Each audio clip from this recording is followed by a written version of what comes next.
আইপিএলের চলতি মৌসুমে একের পর এক ইনিংসে ছক্কাচারের ঝড় তুলেছেন বিরাট কোহলি। 24 এপ্রিল রাতে রাজস্থান রয়্যালসের বিপক্ষে ব্যাট হাতে দুর্দান্ত খেলেছেন এই ওপেনার। 42 বলে 70 রানের ইনিংস খেলে গড়েছেন এক নতুন রেকর্ড। প্রথমে ব্যাট করতে নেমে বেঙ্গালুরু তোলে 205 রান 5 উইকেট হারিয়ে। ইনিংসের শুরুটা ধীর গতিতে শুরু হলেও শেষ দিকে তিনি গতি বাড়ান।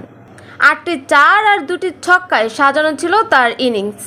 এই ম্যাচে কোহলি যখন 50 স্পর্শ করে তখন উঠে আসে এক অনন্য উচ্চতায়। স্বীকৃত টি-20 ক্রিকেটে আগে ব্যাটিং করে সবচেয়ে বেশি 50 রেকর্ড এখন তার দখলে। টি-20তে আগে ব্যাট করে 62 বার 50 করেছেন তিনি, যা আর কোনো ব্যাটার করতে পারেনি।